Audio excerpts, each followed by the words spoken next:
Salut,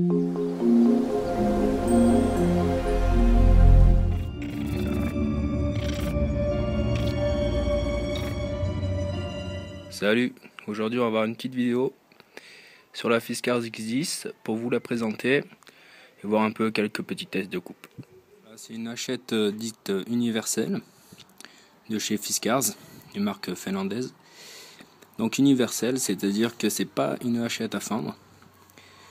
En anglais c'est une chopping et pour fendre c'est splitting. Donc là c'est pas une splitting axe mais une chopping axe. Donc la différence principale va être dans la tête qui est déjà bien évasée ici. Et sur la splitting, donc dans cette taille c'est le X11, c'est beaucoup plus large à la fin. C'est vraiment fait exprès pour fendre, mais on va voir que celle-ci est quand même bien efficace pour fendre. Au niveau de l'acier, c'est du carbone en dureté 55 HRC, recouvert de téflon. Donc le téflon va avoir pour but de laisser glisser plus la lame dans le bois pour éviter que ça se coince trop dans le bois, et aussi protéger le carbone de la corrosion et de la rouille. Donc au dos, comme sur toutes les hachettes, un marteau qui est relativement conséquent par rapport à la X5, mais qui reste quand même pas énorme sur une hache. La fixation est dit indémanchable selon Fiskars, avec un manche incassable, toujours selon eux, en fibre de verre.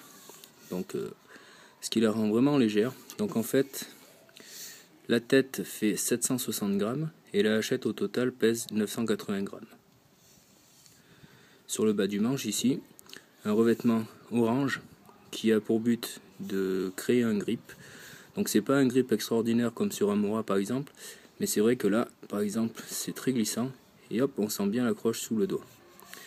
Au bout, un crochet ici, donc ce qui va être excellent pour retenir la main. Donc même pas besoin de dragon, sur celle-là j'en ai pas mis. Et autre objectif du orange, pour moi qui vais souvent dans les bois, si on la pose dans l'herbe, sur le sol ou n'importe où, elle va être facilement repérable. En longueur totale, elle fait 44 cm, ce qui peut être gros pour certains pour la placer sur le sac à dos, mais je trouve vraiment pas ça embêtant. Bien entendu, on peut pas la porter à la ceinture, mais pour le sac, c'est vraiment pas un problème en la plaçant sur les sangles de compression sur le côté par exemple.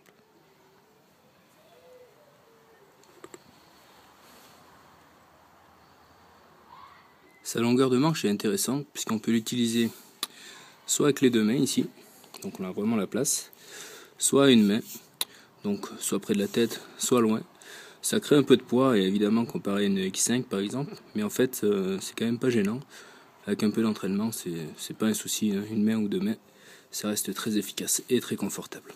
Bien que sa tête ne soit pas trop évasée par rapport à une X11 par exemple, et qu'elle ne soit pas très imposante, elle permet quand même de relativement facilement aller fendre du bois, comme on va le voir sur du chêne sec.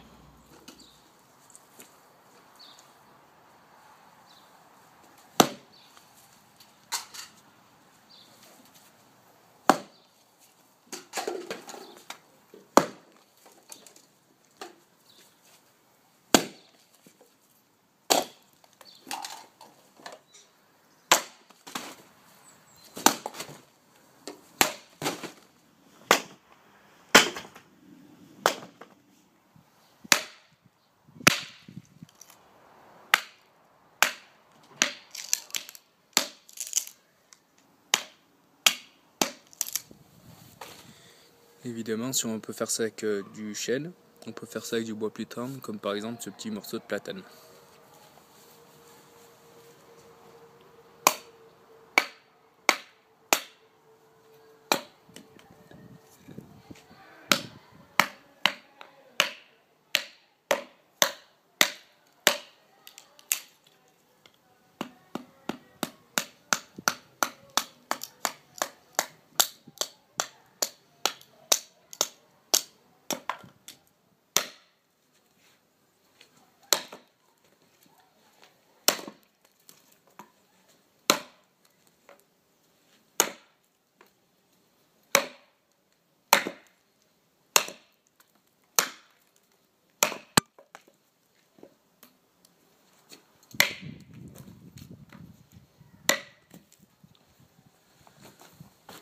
Ouais, donc c'est assez difficile sur le rondin puisque le bois vient bouger, mais c'est vraiment très très efficace. Ça l'aurait été encore plus si le bouche-bois était statique.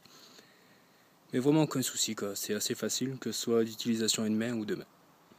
Au niveau de l'étui, elle est vendue avec un étui en plastique qui est censé surtout être fait pour la placer par exemple dans le garage ou dans le rayonnage du magasin. Mais on peut très bien le garder comme étui, c'est vraiment excellent, c'est assez robuste. Donc certains n'aiment pas le design, n'aiment pas la poignée ou quoi que ce soit. Moi je trouve que la poignée est quand même pratique pour la transporter si on la prend à la main. Et ensuite finalement c'est assez agréable comme système. Plus que par exemple celui du X5 comporte la ceinture, comme j'ai pu vous le montrer dans l'autre vidéo. Je vous mettrai un lien dans la description. Ici on pousse juste le clip. Il nous suffit de sortir la hachette, très simplement. Puis pour la remettre c'est pareil, on vient la placer tranquillement ici. On replace le clip et c'est terminé. Voilà, on peut travailler sur du relativement gros, fendre du bout de bois même dur. Et ce qui est vraiment impressionnant, c'est la facilité que la hache a aussi à venir faire du petit travail, comme par exemple sur les feather sticks. Ici on va appuyer et venir tranquillement décrocher les petits copeaux. Donc c'est quand même impressionnant parce que c'est même encore plus simple qu'au couteau. Donc ça permet de faire des tout petits copeaux, mais très très très facilement.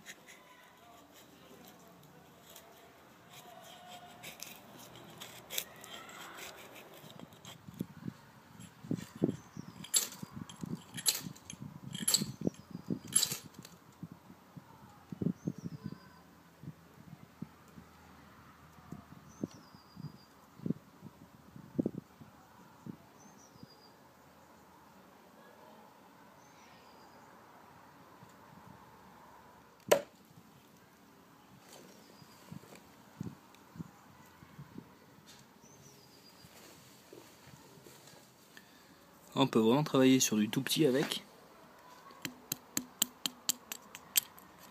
C'est vraiment super agréable.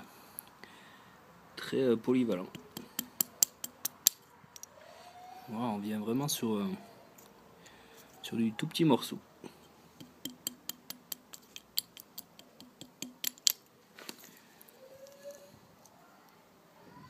Ce qui est assez étonnant et impressionnant, c'est qu'on peut s'en servir un peu comme du X5 pour venir sculpter sans trop d'efforts et de difficultés. On va la prendre près du manche ici.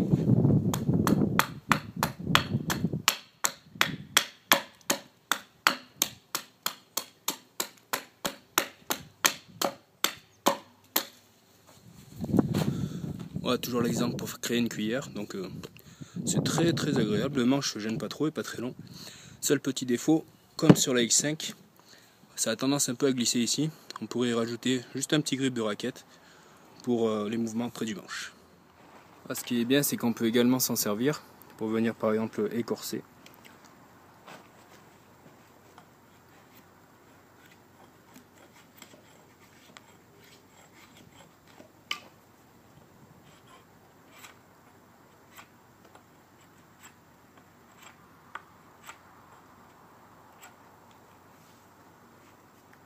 Ou travailler pour faire des petites pointes.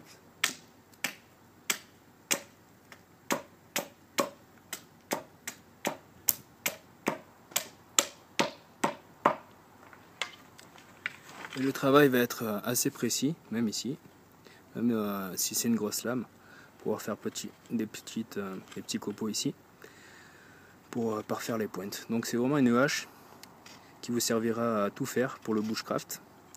Donc avec ça, en gros, dans l'absolu, on n'aurait besoin de rien d'autre. On peut vraiment tout faire avec. Voilà, donc même après tout ça, et bien plus, parce que je l'ai déjà utilisé avant de faire cette vidéo, la lame est toujours nickel.